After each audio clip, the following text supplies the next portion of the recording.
നമസ്കാരം. എം.എൽ.എ. ആയ രാഹുൽ മാങ്കൂട്ടം, അദ്ദേഹത്തിന് ഇന്നലെ ഉണ്ടായ അനുഭവം ആണ് ഞാൻ പറയുന്നത്. അതായത് അദ്ദേഹത്തെ ഇന്നലെ പത്തനംതിട്ട CJM റിമാൻഡ് ചെയ്തിരുന്നു. 14 ദിവസത്തേക്കാണ് റിമാൻഡ് ചെയ്തത്. സ്വാഭാവികമായിട്ടുള്ള നടപടിയാണ്. ഏത് ആളെ കിട്ടിയാലും കോടതി നോൺ ബെയിലബിൾ വകുപ്പാണെങ്കിൽ കേസുകൾ പൂർണ്ണമായി പരിശോധിക്കാതെ ഓപ്പൺ കോർട്ടിൽ വാദം കേൾക്കാമെന്ന് പറഞ്ഞുകൊണ്ട് റിമാൻഡ് ചെയ്യും. പിന്നീട് ജാമ്യത്തിന് വേണ്ടി വാദിക്കും. കോടതിയിൽ ജാമ്യത്തിനുള്ള കാര്യങ്ങൾ നീങ്ങും. അങ്ങനെയാണ്. എൻ്റെ കേസിലും അങ്ങനെ തന്നെയായിരുന്നു. അപ്പോൾ ഇവിടെയുള്ള പ്രധാനപ്പെട്ട ഒരു കാര്യം ഇന്നലെ ഉണ്ടായ സംഭവവികാസങ്ങളാണ്.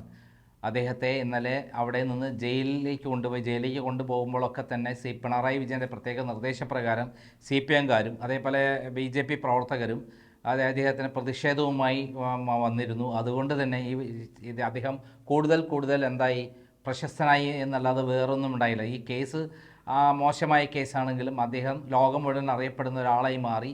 തിരിച്ചു വരുമ്പോൾ അദ്ദേഹത്തിനുണ്ടാകുന്ന നേട്ടവും അത് തന്നെയാണ്. എത്രമാത്രം ഉയർത്തി കൊണ്ടുപോകുന്നു അത്രയും അധികം വിജയിച്ചു വരുമ്പോൾ അദ്ദേഹത്തിന് തിരിച്ചടി കിട്ടും, അദ്ദേഹത്തിന് ഗുണം ചെയ്യും എന്നുള്ളതാണ് സത്യം. എല്ലാവർക്കും നെഗറ്റീവ് വാർത്തകളിൽ നിന്നാണ് പോസിറ്റീവ് വാർത്തയാണ്. കാരണം ഇതിൻ്റെ നെഗറ്റീവ് വാർത്ത പറഞ്ഞാൽ ഇദ്ദേഹം കുറ്റക്കാരനാണ് എന്നുള്ള നിലയിലാണ് അദ്ദേഹത്തെ അറസ്റ്റ് ചെയ്തുകൊണ്ടുപോകുന്നത്. അദ്ദേഹം ഇറങ്ങി വരാൻ പോകുന്നത് കുറ്റക്കാരനല്ല എന്ന് പറഞ്ഞിട്ടാണ്. അദ്ദേഹം ധാർമ്മികമായ പരിവേഷമല്ല ഞാൻ പറയുന്നത്. ഒരു ഇന്ത്യൻ പൗരൻ എന്ന നിലയിൽ കുറ്റക്കാരനായിട്ടാണ് അദ്ദേഹത്തെ പോകുന്നതെങ്കിൽ അദ്ദേഹം കുറ്റക്കാരനല്ല എന്ന് പറഞ്ഞുകൊണ്ട് അദ്ദേഹം തിരിച്ചു വരും എന്നുള്ള കാര്യം സംശയം. അതുകൊണ്ട് അദ്ദേഹത്തിനെതിരെ എത്രമാത്രം പ്രതിഷേധിക്കാവോ അത്രയും അദ്ദേഹത്തിന് ഗുണമായി മാറും കേസുകൾ പിന്നീട് ലൈഫിൽ എന്നുള്ളതാണ് സത്യം. അതിന് അനുഭവസ്ഥനാണ് ഞാൻ. എന്നെ കള്ളക്കേസിൽ കുടുക്കി അറസ്റ്റ് ചെയ്തോട് കൂടിയിട്ടാണ് ഞാൻ ആദ്യം വലിയ വാർത്തയിൽ വരുന്നത്. പിന്നീട് അതിൻ്റെ സത്യാവസ്ഥ പുറത്തു വരികയും ഇതെല്ലാം കള്ളക്കേസാണെന്നും പിണറായി വിജയൻ്റെ പ്രതികാരമാണെന്നും കൃത്യമായി മനസ്സിലാക്കുകയും ചെയ്തതോടെ എനിക്ക് അതിൻ്റേതായ ഗുണങ്ങളും കിട്ടിയിട്ടുണ്ട്. കാരണം ഈ പിണറായിൻ്റെ ഭരണകാലത്ത് ഏറ്റവും കൂടുതൽ കള്ളക്കേസുകളിൽ ജയിലിൽ പോയിട്ടുള്ള വ്യക്തി ഞാനാണ് എന്ന് വേണമെങ്കിൽ പറയാൻ പറ്റും, ഒരു പത്രപ്രവർത്തകൻ എന്ന നിലയിൽ. അത് ഞാൻ ധാരാളം തവണ വിളിച്ചു പറഞ്ഞിട്ടുണ്ട്. ഇപ്പോൾ ഇവിടെ നമ്മൾ പറഞ്ഞു വരുന്നത് രാഹുൽ മാങ്കൂട്ടത്തെ ജയിലിൽ മാവേലിക്കര സബ് ജയിൽ സ്പെഷ്യൽ ജയിലിൽ പോയി കയറ്റിയപ്പോൾ അവിടെ എന്താണ് ഉണ്ടായതെന്നുള്ളതാണ്. അവിടെ കയറ്റിയപ്പോൾ അദ്ദേഹത്തെ പൂർണ്ണ നഗ്നനാക്കി പരിശോധിച്ചു എന്നുള്ള കാര്യമാണ്. അതായത് അവിടെ അദ്ദേഹത്തിൻ്റെ ഷർട്ടും മുണ്ടും അണ്ടർവെയർ അടക്കം ഊരി കൃത്യമായി അദ്ദേഹത്തിൻ്റെ ശരീരമെല്ലാം പരിശോധിച്ച് എന്തെങ്കിലും മയക്കുമരുന്ന് കൊണ്ടുവന്നിട്ടുണ്ടോ ഇല്ലേ, അല്ലെങ്കിൽ അതുപോലുള്ള ഇല്ലീഗലായ ജയിലിൽ കയറ്റാൻ പറ്റാത്ത എന്തെങ്കിലും കൊണ്ടുവന്നിട്ടുണ്ടോ എന്ന് പരിശോധിക്കേണ്ട ഉത്തരവാദിത്തമുണ്ട് ജയിലിൽ അധികൃതർക്ക്. അത് സ്വാഭാവികമായ നടപടിയാണ്. അത് പിണറായി വിജയൻ്റെ വിദ്വേഷം കൊണ്ടുണ്ടാകുന്നതല്ല. എനിക്ക് കോടതി സുരക്ഷയോടുകൂടി എല്ലാ തരത്തിലും പ്രൊട്ടക്ഷൻ നൽകിക്കൊണ്ട് ജയിലിൽ കയറിയപ്പോൾ എനിക്ക് അവിടെ പ്രൊട്ടക്ഷൻ ഉണ്ടായിരുന്നു തുടക്കം മുതൽ. എന്നിട്ടും എൻ്റെ ഡ്രസ്സുകൾ കംപ്ലീറ്റ് അഴിച്ച് പരിശോധിച്ചിട്ടുണ്ട്. അത് സ്വാഭാവികമുള്ള നടപടിയാണ്. കാരണം ജയിൽ അധികൃതരുടെ നടപടിയാണ്. അദ്ദേഹത്തെ സുരക്ഷിതമായിട്ടുള്ള 3ാമത്തെ സെല്ലിലാണ്, ഒറ്റയ്ക്കാണ് പാർപ്പിച്ചിരിക്കുന്നത്. കാരണം പുറത്തുണ്ടായ വലിയ അലങ്കോലങ്ങളിൽ അസ്വസ്ഥരാണ് ജയിലധികൃതർ. പിണറായി വിജയൻ പറഞ്ഞാൽ പോലും പലപ്പോൾ ജയിലധികൃതർ അംഗീകരിക്കണമെന്നില്ല. പക്ഷേ സുരക്ഷിതമായി അവരെ നോക്കിയില്ലെങ്കിൽ കുടുങ്ങുന്നത് അവിടുത്തെ ജയിലധികൃതരാണ്, സൂപ്രണ്ടും അതേപോലെ വാർഡന്മാരാണ്. അതുകൊണ്ട് 3ാം നമ്പർ റൂമിൽ 26ാം നമ്പറായിട്ടാണ് അദ്ദേഹത്തെ പാർപ്പിച്ചിരിക്കുന്നത്. ഇന്നലെ ഉണ്ടായതെല്ലാം ഇല്ലീഗലാണെന്ന് നമുക്ക് കൃത്യമായി പറയാൻ പറ്റും. അദ്ദേഹത്തെ അറസ്റ്റ് ചെയ്ത മുതൽ ഇങ്ങോട്ടുള്ള നടപടി എല്ലാം ഇല്ലീഗലാണ്. ആദ്യം തന്നെ ഒരു MLA-ആയ അദ്ദേഹത്തിന് ഇതാണെങ്കിൽ ഈ ലോകത്തിലുള്ള മറ്റു പൗരന്മാർക്ക് എന്തായിരിക്കും സ്ഥിതി എന്നുള്ളതാണ്. കേരളത്തിലെ മറ്റു പൗരന്മാരുടെ സ്ഥിതി എന്തായിരിക്കും? ആദ്യം തന്നെ ഒരു പോലീസ് അറസ്റ്റ് ചെയ്യാൻ വരുമ്പോൾ ആദ്യം അവർ ചെയ്യേണ്ടത് ഒരു അറസ്റ്റ് മെമ്മോ കൊടുക്കണം. ഇപ്പോൾ കസ്റ്റഡിയിലെടുത്തു എന്ന് പറയുന്നൊരു സംഭവമില്ല. ജസ്റ്റിസ് ബെച്ചു കുര്യൻ്റെ സുപ്രധാനമായ ഒരു ജഡ്ജ്മെൻ്റ് ഉണ്ട്. അദ്ദേഹം തീർത്ത് പറഞ്ഞിട്ടുണ്ട്, കസ്റ്റഡിയിൽ എടുക്കുന്നത് എന്ന് പറയുന്നത് അറസ്റ്റാണ്. അപ്പോൾ കസ്റ്റഡി ആണെങ്കിലും അറസ്റ്റ് ആണെങ്കിലും അറസ്റ്റ് മെമ്മോ കൊടുക്കണം. അറസ്റ്റ് മെമ്മോ എന്ന് പറഞ്ഞാൽ എന്താണ്, ഏത് കേസിലാണ് അറസ്റ്റ് ചെയ്യുന്നത്, എന്തൊക്കെ ഗ്രൗണ്ടിലാണ് അറസ്റ്റ് ചെയ്യുന്നത് എന്ന് കൃത്യമായി കൊടുത്ത് അത് ബന്ധുക്കളെ കൊണ്ട് ഒപ്പിടിക്കും വേണം. എന്നിട്ട് അത് ഹാൻഡ് ഓവർ ചെയ്യണം. അങ്ങനെ കൊടുത്ത് മാത്രമേ അദ്ദേഹത്തെ അറസ്റ്റ് ചെയ്യൂ. അല്ലാതെ ഇന്നലെ കണ്ട മാതിരി ഇന്നലെ ഉണ്ടായ രംഗം നോക്കി നോക്കൂ. അദ്ദേഹം ആ വാതിൽ തുറന്ന് പുറത്തിറങ്ങിയപ്പം തന്നെ പോലീസ് പിടിച്ചുകൊണ്ട് പോവാണ്. അവിടെ അറസ്റ്റ് മെമ്മോ കൊടുത്തിട്ടില്ല, യാതൊന്നും കൊടുത്തിട്ടില്ല. അദ്ദേഹത്തിന് നിയമപരമായി ഈ പോലീസ് ഉദ്യോഗസ്ഥന്മാരെ സസ്പെൻഡ് ചെയ്യിക്കാൻ പറ്റും. കാരണം കൃത്യമായി സുപ്രീം കോടതിയുടെ വിധികളുണ്ട്. ആ വിധികളിൽ പറയുന്ന കാര്യം, ഒരാൾ അറസ്റ്റ് ചെയ്യാൻ വന്നാൽ, അതായത് 7 വർഷത്തിന് മേതെയുള്ള ശിക്ഷ കിട്ടാവുന്ന വകുപ്പുകളുള്ള കേസിൽ അറസ്റ്റ് ചെയ്ത് കഴിഞ്ഞാൽ അറസ്റ്റ് ചെയ്യാം. പക്ഷെ അറസ്റ്റ് ചെയ്യുകയാണെങ്കിൽ എന്ത് ചെയ്യണം? അദ്ദേഹത്തെ കൃത്യമായിട്ട് അറസ്റ്റ് മെമ്മോ കൊടുക്കണം.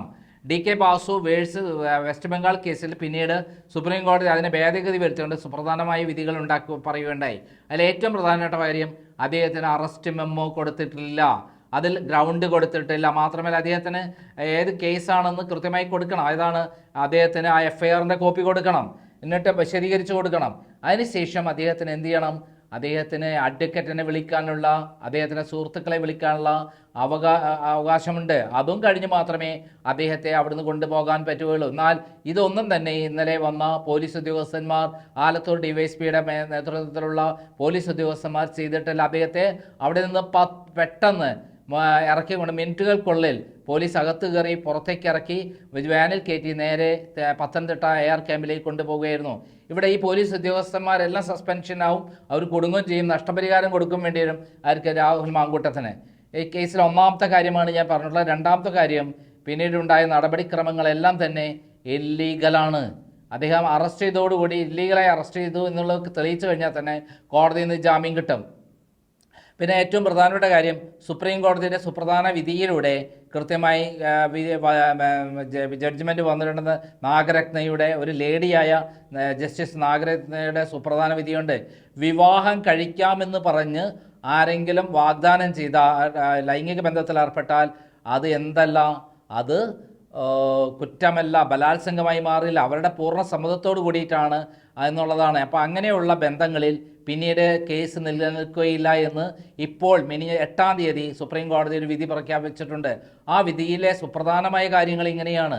അതായത് പരസ്പര സമ്മതത്തോടുകൂടി വിവാഹം കഴിക്കാമെന്ന് പറഞ്ഞുകൊണ്ട് ലൈംഗിക ബന്ധത്തിൽ ഏർപ്പെട്ട് കഴിഞ്ഞാൽ എന്ത് ചെയ്യണം?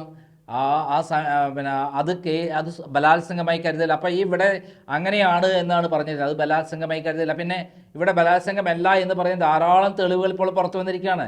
ഏറ്റവും പ്രധാനപ്പെട്ട കാര്യം എന്താണെന്ന് പറയുക, ആ യുവതിയുടെ മൊഴി, ആ യുവതി പറയുന്ന ശബ്ദ സംഭാഷണം ഉണ്ട്. ആ ശബ്ദ സംഭാഷണത്തിൽ പറയുന്നത് പരിപൂർണ സമ്മതത്തോടുകൂടി, ഇനി രാഹുൽ മാങ്കൂട്ടത്തിനെ ഇഷ്ടപ്പെട്ടിട്ടാണ് ഞാൻ ലൈംഗിക ബന്ധത്തിൽ ഏർപ്പെട്ടത്, എനിക്ക് രാഹുൽ മാങ്കൂട്ടത്തിനെ വേണം, എനിക്ക് രാഹുൽ മാങ്കൂട്ടമായി വിവാഹബന്ധം മുന്നോട്ട് പോകണം, എനിക്ക് ഇഷ്ടമാണ്, സ്നേഹമാണ്, എനിക്ക് ഭ്രാന്താണ് എന്നുള്ള നിലയിലുള്ള ഒരു ഓഡിയോ ആണ് ഇപ്പോൾ കോടതിയിൽ ഹാജരാക്കാൻ പോകുന്നത്. ഇന്നലെ ഉണ്ടായിട്ടുള്ള പ്രഹസനങ്ങൾ നമ്മൾ കണ്ടു. ആലപ്പുഴ ഹോസ്പിറ്റലിൽ കൊണ്ടുപോയപ്പോൾ അവിടെ ആയിരക്കണക്കിന് DYFI പ്രവർത്തകരും അതേപോലെ BJP പ്രവർത്തകർ സംഘടിക്കുകയും രാഹുൽ മാങ്കൂട്ടത്തിനെതിരെ ആക്രോശിക്കുകയും ചെയ്തു. ആ ആക്രോശം എന്തിനാണ്? ശബരിമല കേസ്, സ്വർണ്ണക്കള്ളക്കടത്ത് കേസും എല്ലാം തന്നെ മറയ്ക്കുക, എന്നിട്ട് പിണറായി വിജയൻ ഈ കേസിലൂടെ ഈ പ്രശ്നം പറഞ്ഞ് വോട്ട് നേടുക. ഉമ്മൻചാണ്ടിയെ എങ്ങനെയെല്ലാമാണ് പീഡിപ്പിച്ചത്, അതേപോലെ ഒരു കള്ളക്കേസ് എടുത്ത് രാഹുൽ മാങ്കൂട്ടത്തെ ഇങ്ങനെ ഇതാക്കുക എന്നുള്ളതാണ് ഉദ്ദേശിക്കുന്നത്. അതുവഴി കേരളത്തിൽ LDFനെ തിരിച്ചു വരാമെന്നുള്ള വ്യാമോഹമാണ് നടക്കുന്നത്. എന്നാൽ അതിലപ്പുറത്തെയുള്ള ആളുകൾ അവിടെ ഇരിക്കുന്നുണ്ട്. ആര്? നമ്മുടെ ഗണേശൻ ആരാണ്? ഒരു സരിതയിലൊരു കുട്ടിയുള്ള ആളാണ്. അവിഹിത ബന്ധത്തിൻ്റെ ജാരസന്തതിയുടെ പിതാവാണ് ആര്? നമ്മുടെ ഗണേശൻ എന്ന മന്ത്രി. അതേപോലെ മുകേഷ് എന്താണ്? ബലാത്സംഗ വീരനാണ്. ഇതുപോലുള്ള മന്ത്രിമാരും ഇതുപോലുള്ള MLAമാരുമാണ് നിയമസഭയിലുള്ളത്. എന്നിട്ട് അവർക്കെതിരെ ഒന്നുമില്ലാത്ത, കാണാത്ത രൂപത്തിലുള്ള പ്ലാനും പ്രവർത്തനവുമായിട്ടാണ് പിണറായി വിജയൻ ഇപ്പോൾ ഇറങ്ങിയിരിക്കുന്നത്. ഇത് കൃത്യമായി പറഞ്ഞാൽ ഒന്നാമത്തെയും രണ്ടാമത്തെയും മൂന്നാമത്തെയും അതിജീവിതകളല്ല അവർക്ക് വേണ്ടി പരാതി തയ്യാറാക്കിയുള്ള പിണറായി വിജയനുടെ P ശശി വഴി ഒരു അഡ്വക്കേറ്റാണ് പരാതി ഒരേപോലെ തയ്യാറാക്കിയിട്ടുള്ളത്. ഒരേ സാദൃശ്യമുള്ള പരാതികൾ തയ്യാറാക്കിയത് ഒരേ അഡ്വക്കേറ്റിൻ്റെ കുബുദ്ധിയാണെന്ന് പറയാൻ പറ്റും. ആ പരാതി തന്നെയാണ് ഇപ്പോഴത്തെ അതിജീവിതയെ കൊണ്ടും കൊടുപ്പിച്ചിട്ടുള്ളത്. വാദി പ്രതിയാകുന്ന കാര്യങ്ങളാണ് ഇപ്പോൾ വരുന്നത്. കേസ് അതിൻ്റെ വഴിക്ക് പോയി കഴിഞ്ഞാൽ അവസാനം അതിജീവിത അകത്താവും, അറസ്റ്റ് ചെയ്ത പോലീസുകാരും അകത്താവും, അവർ സസ്പെൻഷനിലാകും എന്നുള്ള കാര്യത്തിൽ സംശയമില്ല. കൃത്യമായ നിയമപരമായി പോരാട്ടം നടത്തുകയാണെങ്കിൽ ഈ പോലീസ് ഉദ്യോഗസ്ഥന്മാർ ജോലി തെറിക്കും എന്നുള്ള കാര്യത്തിൽ യാതൊരു സംശയമില്ല. നന്ദി, നമസ്കാരം.